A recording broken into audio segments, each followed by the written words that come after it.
할렐루야. 저도 이제 가슴팍에 이거 카네이션 달고 이제 예배드립니다. 엊그제 같은데 벌써 딸아이가 초등학교 2학년이 되었습니다. 저도 부모가 되고 나니까 부모님의 마음이 한결 더 헤아려지는 것 같습니다. 오늘 우리 할렐루야 성가대 드려지는 찬양 가운데 은혜도 받았지만 또 가슴 한편으로는 또 부모님 생각하면서 감동이 밀려오더군요. 성도 여러분, 건강하십시오. 저도 효도하겠습니다. 건강하십시오. 성경에서 이른바 가정규범이라 불리우는 말씀이 기록된 곳은 오늘 본문과 더불어서 에베소서 5장 22절 이하에 있는 말씀입니다. 아주 구체적이고 실제적으로 쓰여 있지요. 두루뭉술하게 쓰여 있지 않고 남편과 아내와 자녀들에게 가족들이 어떻게 해야 하는지에 대해서 명확하게 분명하게 쓰여 있습니다. 믿음의 가정이 나아가야 할 방향과 지켜야 할 가치들에 대해서 잘 설명하고 있지요. 교회 안에서 이러한 가르침이 있게 된 이유는 아마도 초대교회 당시에 기독교가 이방 가운데 전파되면서 그리스도인의 가정이 이방인의 가정, 믿지 않는 가정과 무엇이 다른가에 대한 고민이 있었기 때문으로 여겨집니다. 골로새 교인들에게도 그리스도인의 가정이 어떻게 다른지 또 어떻게 구별되어져야 하는지에 대해서 바울이 가르치고 있습니다. 우리는 살면서 많은 것을 배웁니다. 그리고 배운 것들을 끊임없이 지키며 살아가고 있습니다. 제가 기억하는 것 중에 하나는 학교에 들어가서 당시에 좌측 통행이라는 것을 배운 기억이 있습니다. 기억하시죠? 좌측 통행, 말 그대로 왼쪽으로 다니는 것입니다. 우리나라에서 좌측 통행이 시작된 것은 1921년 조선 총독부가 도로 규칙을 개정하면서 시작되었습니다. 본래 1900년도 초에 대한제국이 있던 시절에는 우리나라는 우측 통행이었다고 합니다. 그런데 일본인들이 자신들의 나라에서 쓰이던 좌측 통행 제도를 우리나라에 적용하면서 무려 88년 동안 우리나라에서 좌측 통행을 하게 되었죠. 그러다가 2009년 10월 1일부로 우측 통행이 다시 시행되었습니다. 당시에 정말 많은 혼란이 있었습니다. 지하철이고 어디도 가던 사람들이 걷다가 서로 부딪히기도 하고 서로 사고가 나기도 하고 그랬던 기억이 납니다. 저도 한참 그때는 서울에서 학교를 다니고 이제 졸업하고 막 그때 시절인데 바쁜 시간에 출퇴근 시간에는 사람들이 암묵적으로 왼쪽으로 우르르 다녔거든요. 근데 어느 날 가니까 서로 막 뒤엉켜서 걷기 시작하는 겁니다. 우측 통행이 됐다고 우측으로 걷는 사람들이 있고 여지껏 평생을 왼쪽으로 걷던 사람들이 왼쪽으로 걷다 보니까 막 부딪히는 것이죠. 우측 통행에 맞추어서 매표소도 자리가 바뀌게 되고 여러 입구의 위치가 바뀌어서 혼선이 생기기도 하였습니다. 그럼에도 불구하고 우측 통행을 바꾼 이유는 그것이 보다 합리적이기 때문이고 편리하고 안전했기 때문입니다. 오른손잡이가 왼손잡이보다 훨씬 많기 때문에 오른손으로 물건을 많이 든다고 하죠. 그래서 왼쪽으로 다니면 짐이 서로 부딪히는 경우가 झ다고 합니다. 이것은 굉장히 단순한 하나의 이유일 수도 있겠지만 이런저런 이유로 인해서 우리나라 차도도 우측 통행으로 설계가 되어 있고 해서 여러 가지 이유로 사람도 그에 따라서 오른쪽으로 다녀야 안전하다고 했던 것이죠. 이제는 더 이상 우측 통행이 불편하다거나 이상하다고 말하는 사람을 찾기 어렵습니다. 저처럼 좌측 통행을 배우고 한참을 그렇게 살아갔던 분들이라 하더라도 다시 좌측으로 돌아가자 이런 말씀 하지 않으시죠. 이제 우측 통행을 당연하게 생각하고 자연스럽게 오른쪽으로 다니실 겁니다. 이 이야기는 우리가 지키는 규범이나 규칙들이 절대로 절대적이거나 영원하지 않다는 것을 알려줍니다. 왼쪽으로 다니는 것이 무조건 옳은 것도 아니고 그렇다고 오른쪽으로 다니는 것이 무조건 맞는 것도 아닙니다. 마땅한 이유가 있으면, 합리적인 이유가 있으면 그에 따라 하는 것이고, 때로는 규칙이 바뀌기도 하는 것이지요. 그래서 규칙이나 규범을 바꿀 때에는 대단히 신중하게 바꿔야 합니다. 마땅한 이유가 있어야 하는 것이죠. 우리나라도 걷는 방향 이거 하나 바꾸는데 88년이라는 세월이 지났으니 말입니다. 이러한 일에는 여러 가지 논의가 있어야 하고, 제도적인 정비가 있어야 하고, 그리고 사회적으로 많은 사람들의 공감대가 형성되고 합의가 이루어지고 함의가 이루어져야지 되는 것입니다. 만약 이러한 것들이 부족하거나 미비한다고 한다면 많은 사람들이 혼란을 일으키게 되고 어려움을 당하게 되겠지요. 중요한 것은 어느 쪽으로 걷느냐가 아니라 우리에게 무엇이 유익한가, 어떻게 하는 것이 우리에게 도움이 되는 것인가, 이 본질을 놓치지 말아야 합니다. 우리의 눈에 똑같이 보이는 현상이라 하더라도 그 내면에 있는 본질이 다를 수가 있습니다. 우리가 똑같이 하는 말이라 하더라도 그 이면에 있는 의미는 다를 수가 있는 것이죠. 그래서 우리는 본질과 참된 의미를 잘 헤아리고 붙들어야 하는 것입니다. 그러한 관점에서 오늘 본문은 우리가 주의 깊게 읽어야 하는 말씀입니다. 바울이 가르치고 있는 이 말씀들은 사실 신앙의 관점에서 보지 않더라도, 신앙이 없는 사람이라 하더라도 어느 정도 수긍이 되고 당연하게 여겨지는 것들이기 때문입니다. 물론 오늘날에는 조금 달라져서 첫 발걸음부터 떼는 것이 쉽지 않아 보이기는 합니다. 우리 말씀 한번 읽어볼까요? 골로새서 3장 18절 말씀 함께 봉독해 보겠습니다. 아내들아,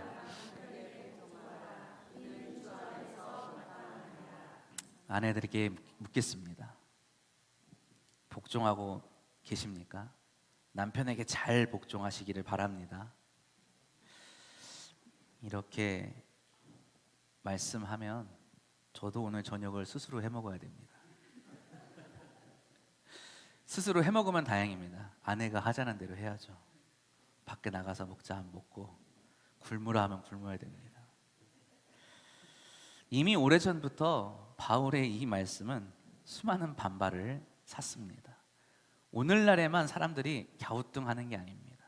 아주 오래전부터 이 말씀은 왜 굳이 이런 말을 했을까 하는 추측을 낳았지요. 남편들은 말합니다. 아내가 남편을 따르는 것이 그렇게 억울할까? 바울이 분명히 남편에게 아내를 사랑하라고 해서, 괴롭히지 말라고 해서 남편들은 기꺼이 그렇게 살겠노라 하는데, 그러면 아내도 좀 따라주면 좋은데 아내들은 별로 좋아하지 않거든요. 뒤이어서 나오는 가르침도 많은 논란을 야기하죠. 자녀들이 부모에게 순종하는 것은 당연하게 여겨지는 가르침입니다. 그런데 부모에게 너희 자녀를 노엽게 하지 말라, 이런 말씀을 하지요. 본래 부모는 자녀를 가르치고 훈육해 하는 책임이 있는 사람입니다. 바른 길로 이끌어야 하는 의무가 있지요. 그러다 보니 자녀와 의견이 다를 때가 있고, 자녀가 부모의 가르침을 따르지 않거나 올바른 길로 나아가지 않을 때면 자녀를 혼내거나 야단을 쳐야 할 때가 있습니다. 같은 그리스도인 사이에서도 오늘 본문 말씀을 가지고 많은 논쟁과 설전이 있어 왔지요. 지금도 그 의견 차이는 별로 좁혀지지 않은 것 같습니다. 성도 여러분들은 이 말씀을 어떻게 이해하시겠습니까? 어떻게 실천하시겠습니까? 이 말씀에 대한 우리들의 이러한 반응, 이러한 이야기들은 오른쪽으로 걸어야 할까, 왼쪽으로 걸어야 할까에 대한 논쟁하고 비슷하다고 여겨집니다. 쉽게 말하면 바울은 지금 오른쪽으로 걷는 것이 중요하냐, 왼쪽으로 걷는 것이 중요하냐 말하는 것이 아니라는 거예요. 오늘 본문을 빗대어 말하면 남편에게 복종하는지 안 하는지 바울은 지금 그것을 별로 신경 쓰고 있는 것이 아닙니다. 다른 말로 또 남편에게 아내를 괴롭히지 말아야 하는가, 꼭 괴롭히는 남편인가, 사랑 잘 하고 있나, 이것을 관심을 두고 있지 않는다는 말입니다. 성경에 분명히 그렇게 쓰여 있는데 무슨 말씀하시는 것입니까? 라고 물으실 수도 있을 것입니다. 그러나 오늘 말씀은 지금 우리의 눈에 보이는 이 말씀, 그리고 우리가 하고 있는 이 행동, 그 너머에, 그 이면에 있는 본질에 대해서, 그리고 그 본질을 가르치는 말씀이기 때문입니다. 제 딸아이가 이제 초등학교 2학년입니다. 갓난아기였는데 언제 그렇게 잘하는지 모릅니다. 여전히 제 눈에는 아기 같고 어린아이 같은데 점점 스스로 생각하는 것들이 많아지고 자신을 인식하는 것이 달라집니다. 꼬맹이, 애기라는 말을 하면 굉장히 싫어합니다. 자기는 꼬맹이 아니랍니다. 이제 자기는 이제 애기 아니랍니다. 저 언니예요, 저 누나예요, 막 이럽니다. 벌써부터 사춘기가 시작되는 건 아니겠죠. 그런데 가끔 딸 아이에게서 위화감을 느낄 때가 있어요.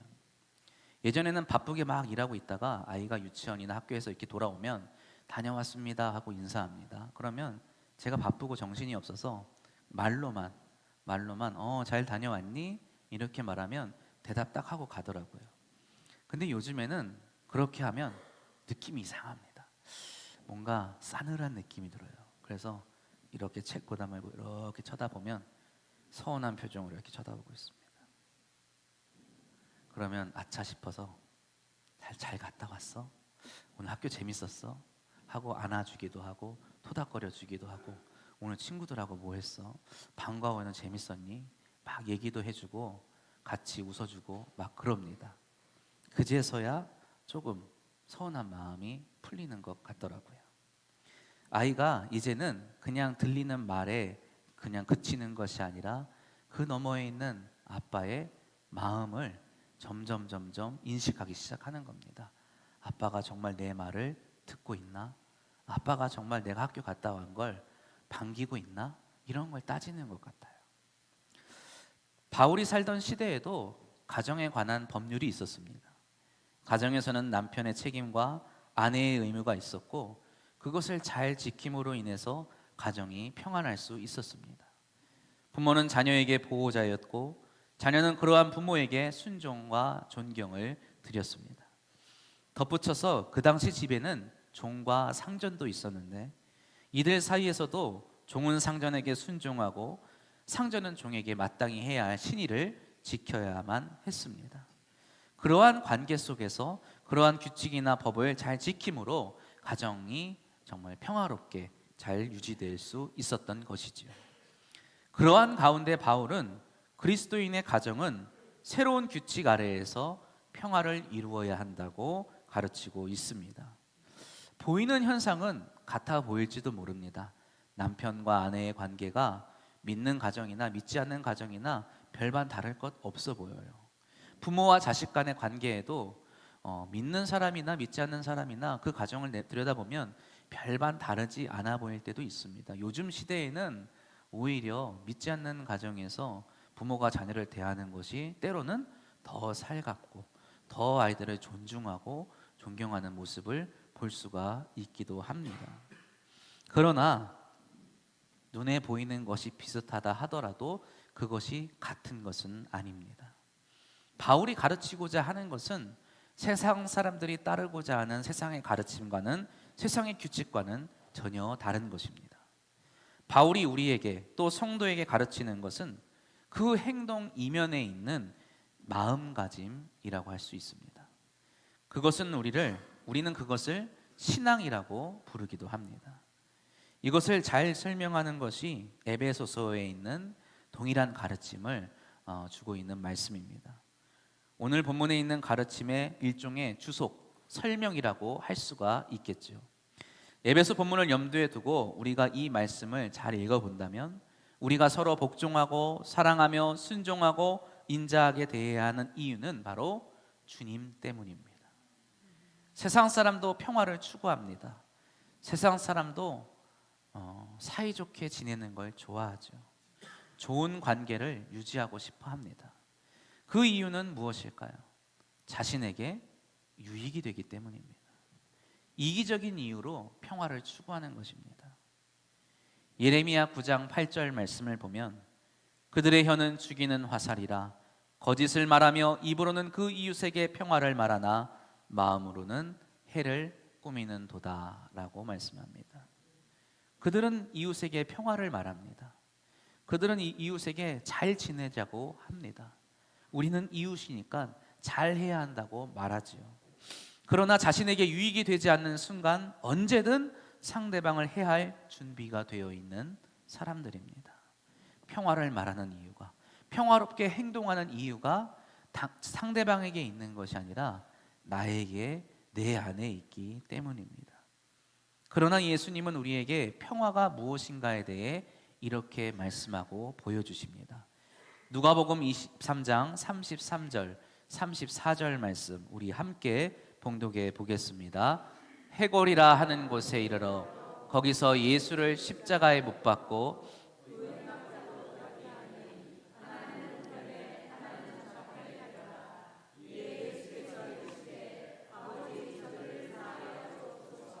자기들이 하는 것을 알지 못함이니이다 하시더라. 아멘. 예수님께서 십자가에 순순히 못 박히신 것은 예수님께서 대제사장과 또 빌라도보다 열등해서가 아니었습니다. 힘이 없어서도 아니었죠. 예수님은 하나님의 은혜의 복음에 속한 자들을 구원하시기 위하여서 기꺼이 자신의 목숨까지도 내어놓는 순종을 하신 것입니다. 우리에 대한 하나님의 사랑을 당신의 순종으로 확실히 보여주신 것이지요.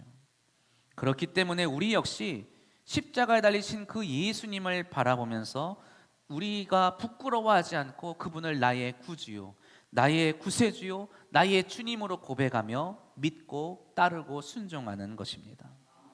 십자가에 달리신 예수의 모습을 바라보며 유대인들은 하나님의 저주를 받은 자라며 거리끼다고 말하였습니다. 헬라인들은 어떻게 전능한 신이 인간의 손에 죽임을 당할 수 있냐 하면서 십자가에 달린 예수를 바라보며 미련하다 말하였습니다. 그러나 우리는 똑같이 십자가에 달리신 예수의 모습을 바라보며 우리를 위하여 죽기까지 순종하신 하나님의 아들의 사랑과 또 은혜를 발견하는 것이죠. 한때 엄청난 유행을 만들어낸 드라마의 대사가 있습니다. 바로 드라마 파리의 연인에서 극중 배우가 한 대사인데, 내 안에 너 있다입니다. 자신의 행동과 말을 도무지 이해해주지 않는 야속한 이 여자 주인공에게 내가 왜 이렇게 행동하는지, 내가 왜 이런 말을 하는지 이유를 뭐라고 설명합니까? 네가 내 안에 있기 때문이라고 말합니다. 내가 너를 사랑하는데 어느 정도냐? 내 마음에 온통 너만 가득하다고 말하는 것이죠. 그러한 의미로 하는 말이 내 안에 너 있다라는 말입니다. 사랑하는 성도 여러분, 내가 누구를 사랑하며 내 안에 너 있다라고 말하는 것은 사실 세상 사람과 별반 다를 것 없는 사랑입니다. 물론 그것도 대단히 좋은 사랑이죠. 다소 희생적인 사랑이기에 굉장히 훌륭한 사랑이라 할 수 있겠습니다. 그러나 그리스도인들이 추구해야 하는 사랑은 아닙니다. 우리는 누구를 사랑할 때에 내 안에 너 있다가 아니라 내 안에 예수가 있다고 말할 수 있어야 합니다. 남편이 아내를 왜 사랑해야 합니까? 이런 거 꼭 굳이 물어야겠습니까? 라고 말하실 수도 있겠지만 분명하게 우리는 알고 있어야 합니다. 남편이 아내를 왜 사랑해야 합니까? 나의 쾌락을 위해서 사랑하는 것이 아닙니다. 그녀가 내 마음에 들어서, 내 마음에 쏙 들어서, 그래서 내 마음에 들어와서 내 안에 가득 차서 사랑하는 게 아닙니다.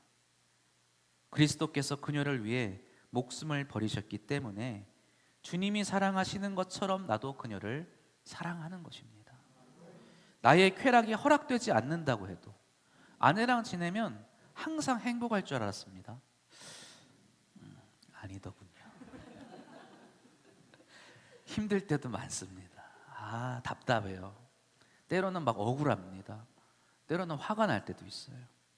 그래도 내 기분이 좋지 않을 때도, 내 기쁨이 없을 때도, 내 쾌락이 허락되지 않을 때도, 그녀의 마음과 내 마음이 맞지 않더라도, 말과 행동이 서로 어긋나도 나는 어떻게 해요?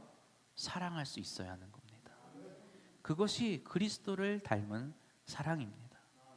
아내가 남편에게 왜 복종해야 할까요? 이거 참 큰일 났습니다. 이제. 복종해야 된다는 말을 하려고 합니다. 이제 아내가 힘이 없어서 복종하는 것이 아니에요.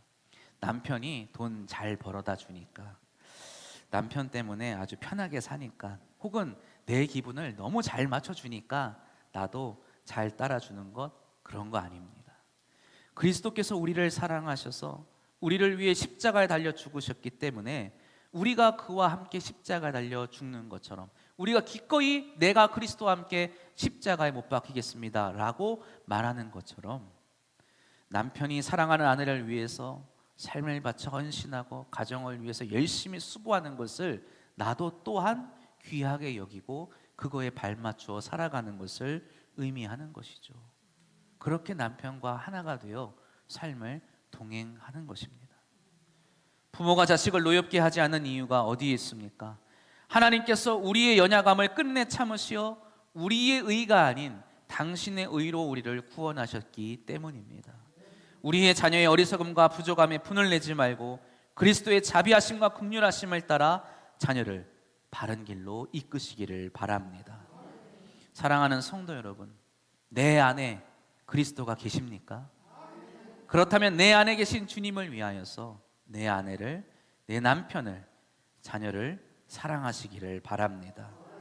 사랑하는 성도 여러분, 내 안에 계신 그리스도가 또 내 아내에게, 내 남편에게, 내 자녀에게 계심을 믿습니까? 그렇다면 그에게 대하는 것이 곧 주님에게 대하는 것이라고 여기면서 주님을 사랑하듯, 주님께 대하듯 사랑하시기를 바랍니다. 주님이 이 땅에 계실 때에 빵을 떼어주시고 그러실 때마다 사람들은 만족을 느꼈습니다. 주님이 병을 고쳐주실 때마다 사람은 행복을 느꼈죠. 그러나 주님이 죽으실 때에 사람들은 모든 것이 끝났다라고 말했습니다. 이제 예수는 더 이상 쓸모없게 되었다고 말했습니다. 모두가 예수가 십자가에 못 박혔을 때 이제 예수는 실패했다고 말했죠. 제자들까지도 그랬습니다. 그러나 예수는 실패하지 않았고 예수의 순종이, 예수의 죽음이, 그리고 그 예수의 사랑이 우리를 향하신 하나님의 구원을 성취하셨음을 기억하시기를 바랍니다. 나의 사랑하는 가정을 위해서, 내 남편과 아내를 위해서, 자녀를 위해서 우리가 무엇을 할 때 사람들은 그것을 칭찬할 수도 있어요. 하지만 비난을 할 수도 있고 조롱을 할 수도 있습니다.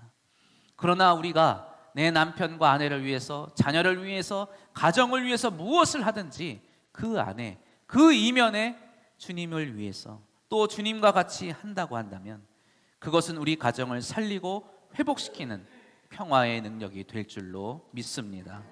이 신비 안에서 가정을 회복시키며 믿음 안에 굳게 세워지시기를 주님의 이름으로 축복합니다. 기도하겠습니다.